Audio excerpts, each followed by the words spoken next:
What's up, guys? Welcome back to my channel. As you all know, May is Mental Health Awareness Month. So today I'll be sharing with you all 10 tips on how to get yourself out of depression. Now, we all know that there is a super bad pandemic taking place in the entire world right now, and most of the world is on a quarantine, meaning that we are all stuck at home. We have to work from home, do school from home, kids are home all day. We're just literally trapped inside.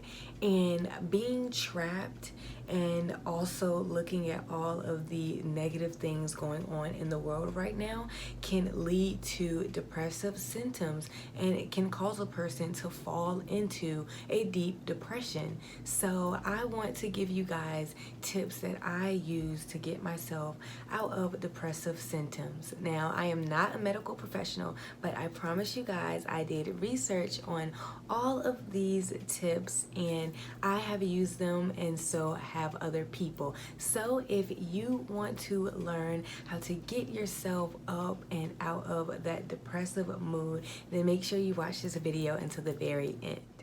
Alright guys, before I get into the actual tips, I want to read to you guys what depression is. So I'll be using my iPad to read the definition from the Mayo Clinic.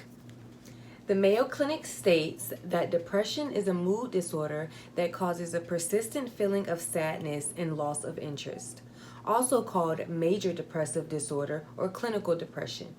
It affects how you feel, think, and behave, and can lead to a variety of emotional and physical problems. So before anybody gets confused, I want to go ahead and make this clear. You can have depressive symptoms or depressive feelings without being clinically depressed. And when I say clinically depressed, I mean without having an actual depressive disorder. So there isn't any brain chemicals that are causing you to have a depressive disorder. You can get depressive symptoms simply from environmental causes like a loss, a breakup, anything like that. Alright, so the first tip I'm going to give you guys is to exercise. Research shows that exercising does a few different things for your mood and your overall mental health. The first thing that exercising does for your brain is it promotes cell nerve growth in your hippocampus. If you don't know what your hippocampus is, it's the section in your brain that is directly responsible for controlling your moods. So this part of your brain not only controls your moods, but it also regulates your moods. So exercising promotes the growth of these cells in this specific region of your brain. Exercising also releases chemicals in our bodies called endorphins, and endorphins are our body's feel-good chemicals. Endorphins all around make us feel good. Exercising also improves brain function, and when your brain is functioning like it's supposed to, it really does help depressive symptoms. The second tip I'm giving you guys is to interact with people. I know that we are in a quarantine, but if you have people around you in your household, I highly recommend you to interact with them. Go watch a movie or exercise together, play games. And if you live by yourself, then I suggest that you call your family members, call your friends, ask them how they're doing, get them to talk about them. Just do things with other people to kind of get your mind off of you and your mood. A lot of times when you're depressed, what leaves a person staying depressed is the constant feeling of being depressed. And if you can just get your mind off of those feelings for a while, it can really help. My third tip is to read a good book. And when I say a good book, I mean like a funny book, like action book, or like a comic book, something like that. Do not read anything sad.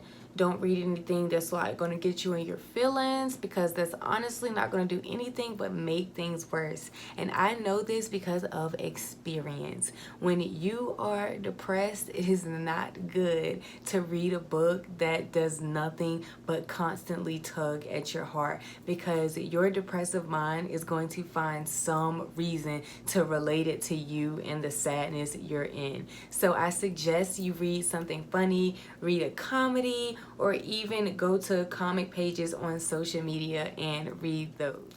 Tip number 3 is to watch a funny show. I love Jane the Virgin. Whenever I'm having depressive feelings, I watch Jane the Virgin because it is just so funny and also like relatable, but not in a way where I think negatively. So I highly suggest you watch something funny, whether it's a movie or a show. Just find a comedy and watch it, or like watch Kevin Hart.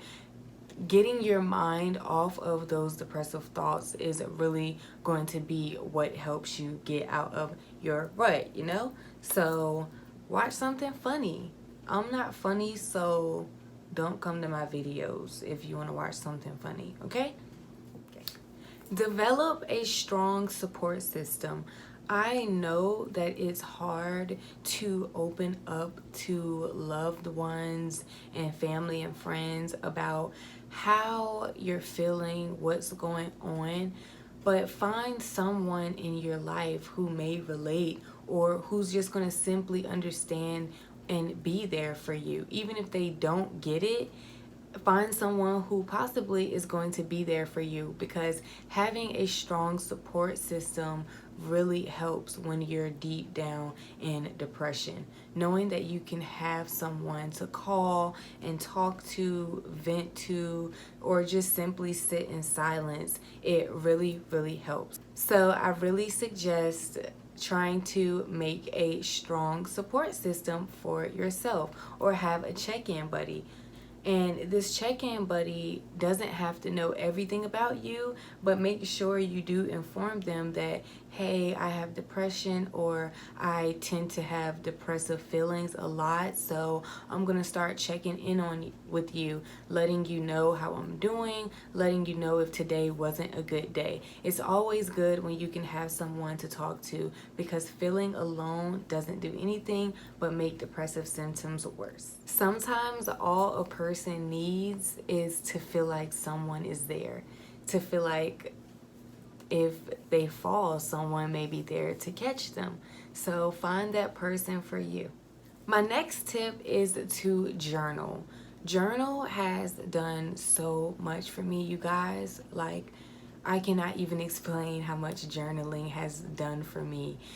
Whenever I'm feeling down, happy, sad, whatever, like, I make journaling a part of my everyday routine. I write in my journal whenever certain feelings come up, because it's important to me that I track certain triggers. And that goes into my next point, which is journal so you can see what your triggers are. Especially when you have depressive symptoms and you're not clinically depressed, tracking what makes you feel depressed is really important, because you can avoid those things so you won't have those feelings anymore. My next tip is to simply make a gratitude list. You can make this on your phone, you can write it out, you can type it out, whatever. But just sit down and write out however many things you can think of that you are truly grateful for in that moment. You will open your eyes and see that even though I'm feeling so low, even though I'm feeling super sad and down, there's still this entire list of things that I'm so grateful for, that I'm so happy for. Even if it's nothing about yourself, if it's simply that your grandmother is still alive, your sister is still alive, your parents and you still communicate, even if it's simple things like that. Sometimes in my gratitude journal, I'll write, I'm thankful for God waking up my family members, because I don't know what else to be thankful for. I can't think of anything else. And when I think of something as simple like that, it's like, dang, really there's a lot of simple things that I'm grateful for. I just don't recognize it. So once you recognize it, it will really help your mood a little bit. The next tip is to write affirmations and say those affirmations every day, all day, whatever time of the day. I, along with journaling, write affirmations in my journal every day, and I say those affirmations in the mirror. For depression, you can say affirmations like, I am strong, I am resilient, I am loved, I am happiness, I am worth it, I am special, and the list goes on. Write these affirmations down, look at yourself in the mirror, and say those affirmations. And guys, a little secret, it's okay if you don't believe those affirmations. The thing about affirmations and putting affirmations into practice is saying those things over and over and over again for a long period of time. You're going to start to believe it. Those things are going to start to be true, whether you feel like they aren't or not. But you are beautiful. Everyone who's watching this, you are beautiful and you are resilient. So tell yourself that. My ninth tip is to challenge negative thoughts. So every time you have a negative thought, like, I don't want to be here, challenge that thought. And I know this is one of the harder tips because it requires you to get deeper into your thought process and your feelings. But if you challenge that thought and say, why don't you want to be here? You can do a lot of different things. One thing you may be able to do is actually point out certain reasons you don't want to be here anymore. And when you're going through depression, it's important to be able to point out your emotions, because a lot of times when you're depressed, you can't point out any emotions. You can't point out the why. And if you don't know why, you cannot fix or change it. So it's important to point those out. Another thing pointing them out can do for you is realize that you don't really feel that way. Like, that thought just came in your head. You don't know where it came from, but you don't want to not be here. You don't want to die. You want to be here in a few months to see your little sister, little birthday, or little brother's birthday party. You want to see your mom age another year, So challenge those negative thoughts. I challenge you, for whenever any negative thought comes in your head, to change it to a positive thought.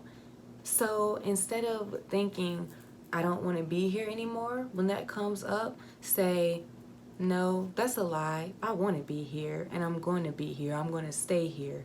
That's what I mean when I say challenge negative thoughts. And lastly, tip number 10 is to seek help. I know during this time, like right now, with the pandemic and everything going on, a lot of offices and things may be closed, but there is also a lot of different therapy and psychiatry places that are doing telehealth, meaning they're taking visits over the phone, over FaceTime. I know it might be scary to go seek professional help, but if these feelings are constant and they're happening over and over again, and they've been happening for years maybe, you might have a depressive disorder. Your brain chemicals may not be all the way right. And guess what? That is okay, because a lot of people have a depressive disorder. A lot of people suffer from depression. So if you are suffering, you may need help. You may need medicine, or you just may need therapy. But either way, you can't just keep dealing with it. You can't just keep letting it happen. Make sure you guys comment down below and let me know how you handle depression. What do you do to get yourself out of that funk? And also interact with me and let me know how you're doing during this pandemic and any other video ideas you would like to see, especially for the month of May, which is Mental Health Awareness Month. Make sure you share and like this video so mental health awareness can be spread. Everyone needs to hear about it. I'm going to make sure that everyone hears about it if that's all I can do. Make sure you give this video a thumbs up if you liked it, and don't forget to subscribe, and also press the bell notification so you can get notified every time I post a new video. And you can also check this video out on the stigma of mental health and what they do not tell us. I'll see you guys later. Bye.